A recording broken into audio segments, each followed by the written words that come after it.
We got Pastor Ron Baity in Berean Baptist Church in North Carolina.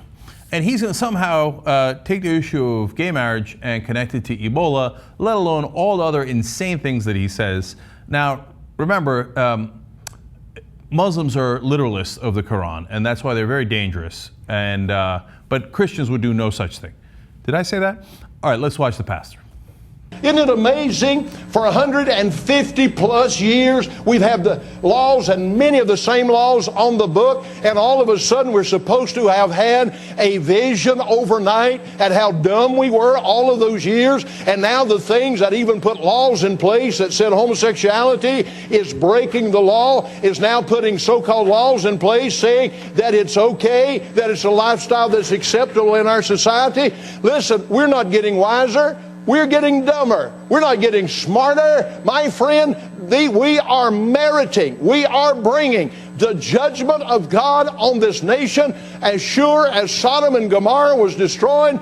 Don't be surprised at the plagues. Don't be surprised at the judgment of God. You think Ebola is bad now? Just wait. If it's not that, it's going to be something else. My friend, I want you to understand, you can't thumb your nose at God and God turn his head away without God getting your attention. You can't thumb your nose at Allah by making drawings or saying something blasphemous without Allah getting your attention.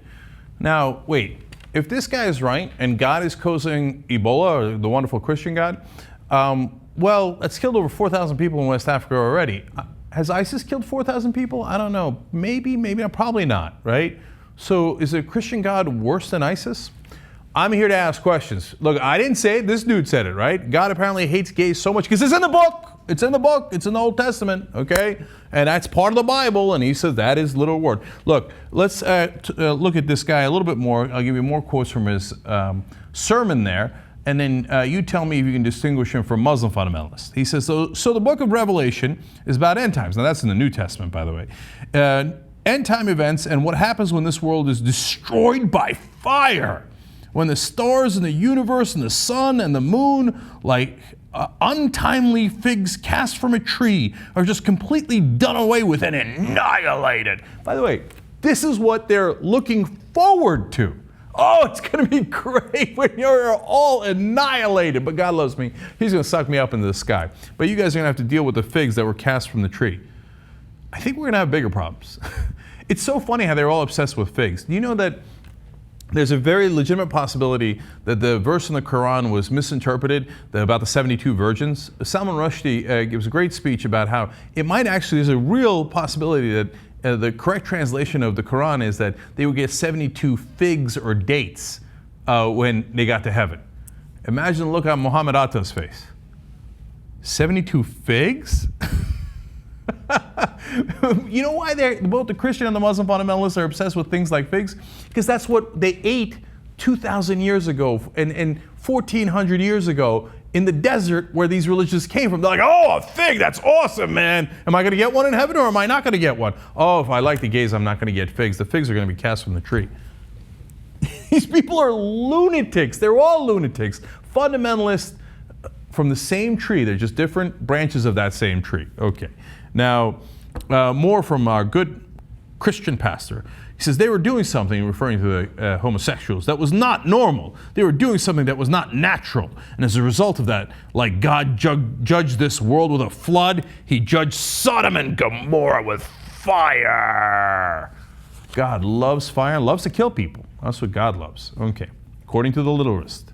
He says, the most blasphemous thing I've heard in the 40 years of ministry, I heard on the news last night, where rogue judges have gone against the will of the ministry. Once again, you cannot find a better equivalent of Muslim fundamentalists. How dare the law go against the rules and the will of the ministry? When religion says something, no one is allowed to. You know, that sounds like Sharia law, because that's exactly what it is. That we must all follow the law of your particular religion. And how dare judges actually apply secular law when the God of 2,000 years ago, who, according to some people in some desert somewhere, told us that we should kill all the gays, stone them to death, by the way. That's also in the Bible. Okay? And that if we don't, we'll all be annihilated in the fires of hell that God sends our way. Finally, one more from Pastor Baity. If you think for one skinny minute, God is going to stand idly by and allow this to go forward without repercussions, you better back up and rethink this situation. I want you to understand that is raw, pure blasphemy. I understand that Muslims are very concerned about blasphemy and that they might take action against you because of blasphemy. Here's this guy saying, no, my Christian God will murder you all for your blasphemy. Great. But of course, Christianity is not the problem. Finally, this guy, of course, is an outcast among Christians, right? So there's no question. In the past, he's said that gay people, he compared them to murderers and maggots. Okay, how's that for terminology, right?